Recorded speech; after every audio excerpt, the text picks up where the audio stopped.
Whose bright idea was it to rent out a whole different studio just for the Osa era review? Oh right, mine. God, we really let this place rot. Just how many chapters worth do we have stockpiled up there? Ow! Well, no time like the present to get this all cleaned up, and the only way to do that is to work through the chapters. We got 4 of them, so we're speedrunning today, everybody. I'm Moonlight150, and this is my overdue bulk review of the last handful of chapters of the I Can't Choose a Childhood Friend manga series. This is where I usually say to support the scan leaders by reading them where they post them, but a lot has happened since I last covered this series. The biggest of all is that there is now a simulpub of this series in English. So if you like this series, much like with 100 Girlfriends, you can now officially support it. But because it is a simulpub and not a delayed publication like with 100 Girlfriends, the scan leaders have decided they are going to follow through with the remainder of the volume and let the official simulpub take the series from there for however long it goes. Which I feel like I should follow suit. I'll cover to the end of the volume and then call it an end to my coverage. But let me know down in the comments if you want me to cover the series after the end of the current volume. That is, if there is any more in store after the end of this volume, because it kind of feels like we're in the endgame. But anyway, as you all consider your answer, let's see what's been going on since the last time I checked in on this series. In case you need a brief reminder of what happened so far, you and the Karins successfully recruited the latest version of Karin, affectionately named Aika, bringing us to a total of 4 Karins out of the 8 that was shown on the original artwork that announced the series. So we're officially halfway there, as the chapter was also the end of Volume 2. What a serendipitous place I totally on purpose left us off at. So now it's on to the first chapter of Volume 3. And how do we begin the possibly final volume of this great little series about identity and growing up and learning to love oneself? With a swimsuit chapter, of course. Never change, Japan. Apple fan. But unlike most swimsuit chapters, this one actually has some plot behind it. No, not that plot. As it turns out, even though the magic behind the charm is making people never question and just accept that there are multiple girls named Karin Machihashi, and the fact that they all look similar, and while this magic grows your house and adds multiple rooms, apparently this magic is like many other things in the real world, restrained by the economy, as the household income didn't get a raise like the house did. So the parents are now financially struggling to house and feed 4 Karins. So to help ease the burdens of providing for 4 Karins, they all decided to get jobs. Reluctantly, at least. Thus begins the montage of all the Karins applying and working at various jobs across town to rousing success, where they help their mom overcome the financial burden. Actually, they all failed miserably and got fired the same day. Now we've reached the reason for the swimsuit ensemble, as they all decided the only way they can help save on expenses is by living in one room without air conditioning running, so they're keeping cool by being stripped down to swimsuits. Now normally I would spend time on this chapter, but since we are working under the pressure of 4 chapters, and this is basically the filler chapter of them, we'll just hit the Spark Notes. Spark Notes! You guys remember those, right? Are they still around? Or did the internet kill them? I don't know. Ugh, I'm showing my age again. Don't pay any attention to the aging owl before you. Ugh, I just dated myself even more with the Wizard of Oz reference. Pay no attention to that man behind the curtain! Anyway, Spark Note number 1. Turns out, like many people, their personality and attitude shift when under duress like extreme heat. In the case of the Karins, they all become very lethargic. Spark Note number 2. The Karins have a self-reflection moment regarding if they are cut out for the adult world of working or not, but after having a heat-induced daydream of being a bunch of freeloaders while Yu does all the work, they see the error of their ways and realize they are not someone who wants to be given handouts. And now they have a renewed desire to get back out into the working field and provide for themselves as much as Yu is providing for them. Spark Note number 3. Karins are able to adapt, at least temporarily, the demeanor of one another as shown when they hatch the plan to take over for one another at their jobs if need be, proving once again that these are all just different sides of the original Karin. Now that we blew through like 15 pages, we now return to our previously scheduled plot. Actual plot this time. Another new student is being introduced to the class, and you and the Karins have gotten used to this by now, and are ready for another Karin to be introduced. But they've gotten so complacent that they barely even look up at the new Karin until it's brought up that there are now multiple Karins joining at once. And by multiple, I mean the entirety of the class is now Karin Machihashi. Wait, the promo art only promised me 7 Karins, maybe 8 if we count young Karin in the center there. How are we now at 13 Karins? Well, at least Boka is here, that's a relief. But we've been bamboozled. So many more Karins than we thought there were going to be. What does this mean? We have to wait until the next chapter for answers. Oh, right, the next chapter is, right here. Let's get to it. We start off the next chapter strong, chapter 13, bunch of cuties over here, with, well, cuties. A whole deluge of new Karins, that is. And, oh god, the chapter doesn't name them, so I guess it's up to me to name them. Okay, no need to panic, just naming a bunch of characters. I can do that. Simple enough, we already have the blueprint, like... We have Himika because she's a princess, Galka because she's a gal, Kumaka because she's a shy bear, and Aika because I forget. But now we have a whole new slew of Karins, like this one. Oh wait, that's just Boka from the promo art. Yeah, we'll just keep you as Boka. And then we have, oh wait, you're giving off some like bad juju vibes here. Well, you have a dark aura about you. Look at those black fingernails. Almost like a goth Karen, and you're hiding your one eye behind your hair. I shall call you Kuroka. Oh hey, it's the other one from the promo art, Sportka. Actually, nothing about this panel of yours really shows that you like sports except for the fact you're wearing a tracksuit. But you seem awfully energetic. I now dub thee Genka. Wow, you're a boisterous one. Probably a delinquent, I imagine, since you want to fight so bad. A true Yankee. You can be Yanka. Oh, we got another dark one here. But you're not dark and mysterious. You seem rather lonely and sad. Like you need a hug, but also would probably die if someone hugged you and perceived your existence. Let's go with Utsuka. Last we got this sweet thing. You're just a ball of sunshine, aren't you? And much like the sun, you want everything to revolve around you. There's only one name for you, Haruka. Now with all the introductions out of the way, onto the chapter. After that bombardment of new Karens, our OG4 try to process all this new information. But you is happy as can be with many more Karens they get to know. As this conversation is happening, it seems Genka is doing a bit of eavesdropping, maybe to get a jump on you. She is a Karen after all, and it seems like all Karens have a thing for you. Or not, as she immediately jumps to Aika to give her the old how do you do, and gives you the most indifferent greeting yet. Is she, well, you know... Why are you gay? Thankfully, she's pretty quick on the uptake on noticing that all of these girls are also Karen Machihashi and accepting of the whole Splinter situation.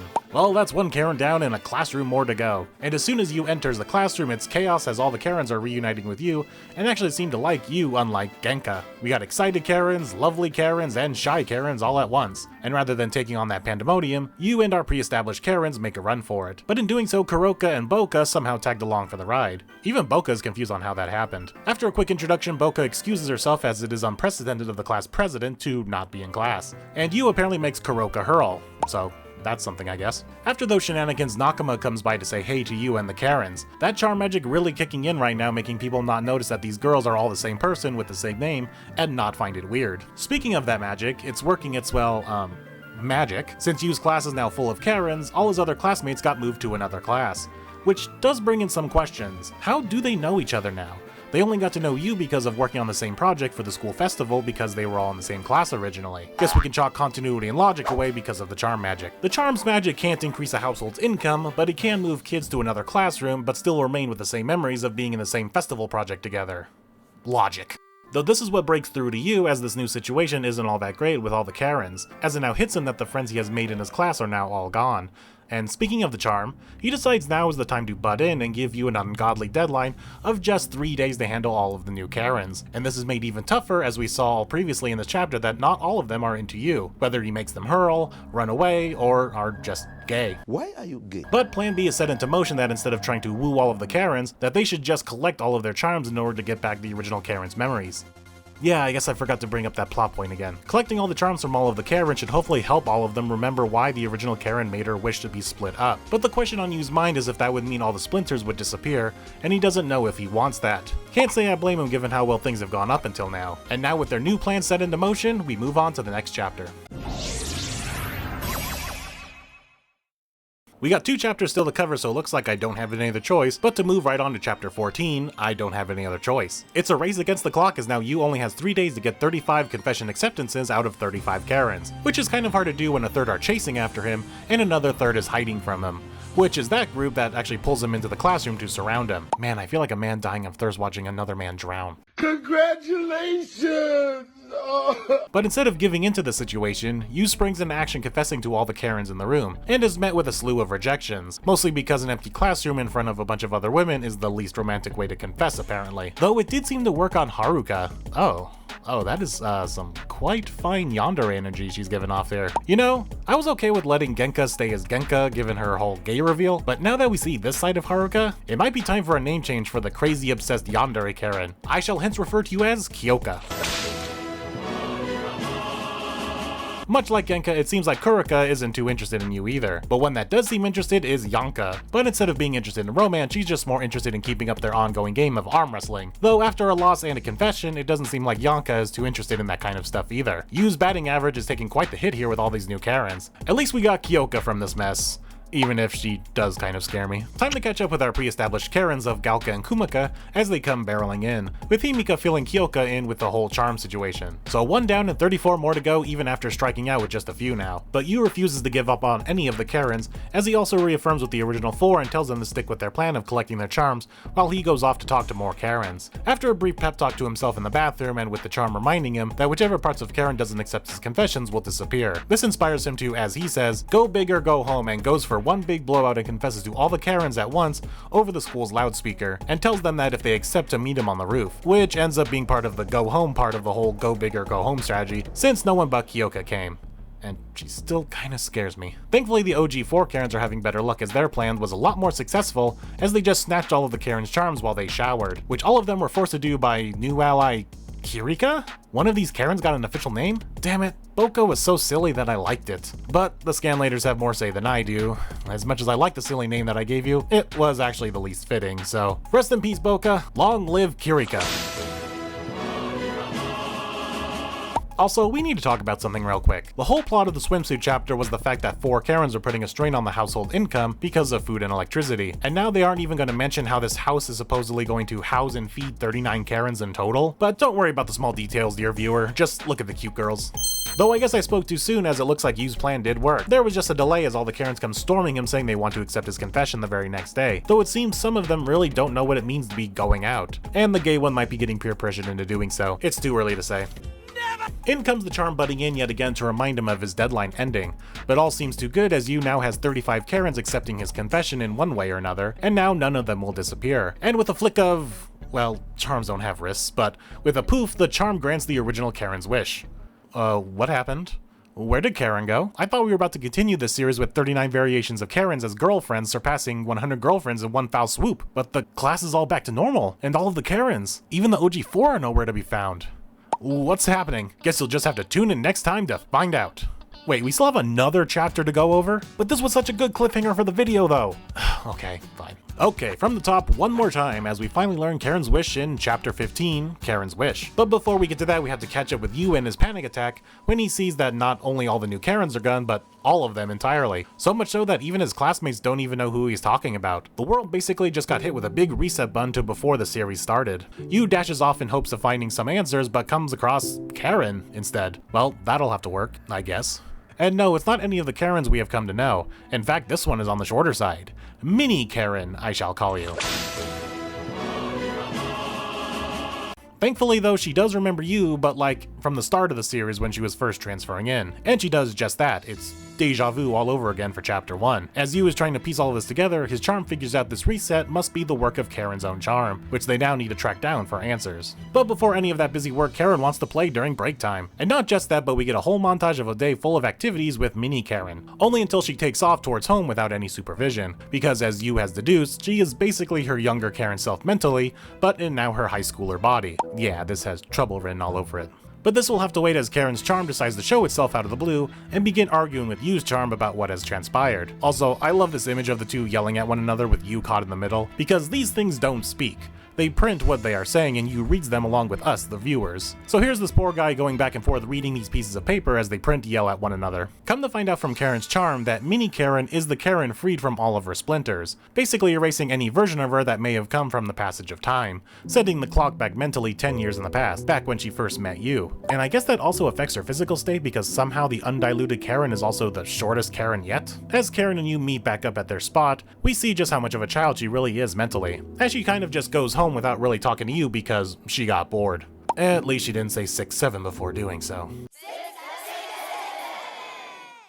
Now with both charms in hand and Karen safely home, it's time for the exposition dump about the current state of affairs with what's happening and going on with Karen. As it turns out that the original plan from a couple chapters ago worked. When all of the Karens gathered, all of the original Karen's memories came back and they remembered what the wish was. And in that moment, realizing that they are all a bunch of quote-unquote fake versions of the original Karen, they all wished to disappear just like the original Karen wanted, as she didn't like all of those sides to herself. Karin's charm also admits that this was always going to be the conclusion of this journey.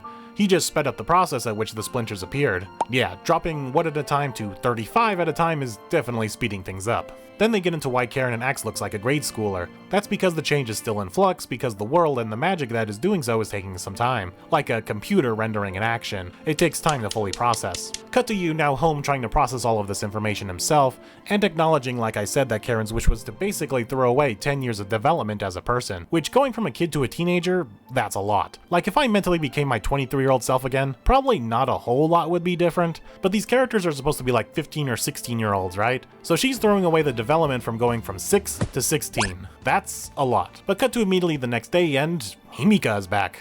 What?